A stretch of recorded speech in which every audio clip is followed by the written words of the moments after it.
ವಾಚಃ ಮುಮುಚುಹು ದೇವಾಹ ಅಂತ ಒಂದು ವಾಕ್ಪ್ರಯೋಗ ಮಹಾಭಾರತದ ಕರ್ಣ ಪರ್ವದ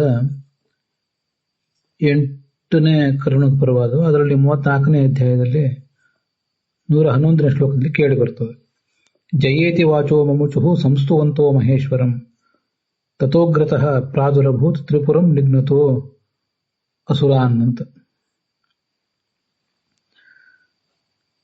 ತ್ರಿಪುರಾಸುರನ್ನ ರುದ್ರ ಸದೆ ಬಿಡದಾದ ಮೇಲೆ ಎಲ್ಲ ದೇವತೆಗಳು ಪರಮಾತ್ಮನಿಗೆ ಜಯವಾಗಲಿ ಅಂತ ವಾಚಃ ಮುಮುಚುಹು ಮಾತುಗಳನ್ನು ಆಡಿದರು ಅಂತ. ಹೇಳಿದರು ಅನ್ನೋದಕ್ಕಿಂತ ಮಾತುಗಳನ್ನು ಹೊರಹಾಕಿದರು ಅಂತ ಏನು ಹೇಳ್ತೀವಲ್ಲ, ತಮ್ಮ ಅಭಿಪ್ರಾಯವನ್ನು ಹೊರಹಾಕುವುದು, ಆಶ್ಚರ್ಯವನ್ನು ವ್ಯಕ್ತಪಡಿಸುವುದು. ಮಾತು ಅಂತ ಮಾತೇ ಕರ್ಮ ಅಲ್ಲಿ, ಆದರೂ ಅಭಿಪ್ರಾಯ ಗರ್ಭಿತವಾದ ಮಾತನ್ನು ಹೊರಹಾಕುವುದು ಅಂತ ಅದರ ತಾತ್ಪರ್ಯ ಆಗ್ತದೆ. ಒಂದು ಅಪರೂಪದ ಪ್ರಯೋಗ. ಅಟ್ಟಹಾಸ ಮುಂಚತೆ ಅನ್ನೋದನ್ನೆಲ್ಲ ಹಿಂದೆ ನೋಡಿದ್ದೇವೆ. ಅದಕ್ಕೆ ಇಂಗ್ಲಿಷ್ನಲ್ಲಿ ಕೂಡ let out a smile or a big laugh ಹೀಗೆಲ್ಲ ಪ್ರಯೋಗ ಮಾಡ್ತಾರೆ. ಹಾಗೆ ಇಲ್ಲಿ ಇದು ಲೆಟ್ ಔಟ್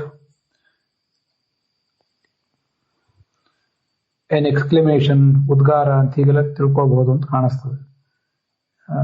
ಎಲ್ಲಾ ಸಂದರ್ಭದಲ್ಲೂ ಸಂಸ್ಕೃತದಲ್ಲಿ ಇದ್ದದನ್ನೆಲ್ಲ ಅದೇ ತರ ಇಂಗ್ಲಿಷ್ನಲ್ಲಿ ಪ್ರಯೋಗ ಮಾಡ್ತಾರೆ ಅಂತಿಲ್ಲ. ಆದ್ರೂ ಕೆಲವು ಕಡೆ ಹಾಗೆ ಪ್ರಯೋಗ ಇಲ್ಲದನ್ನ ನಾವು ಗಮನ ತಂದ್ಕೊಳ್ಬಹುದು ಅಷ್ಟೆ. ಹೀಗೆ ದೇವತಾಹ ಜಯೇತಿ ವಾಚಃ ಮುಮುಚುಹು,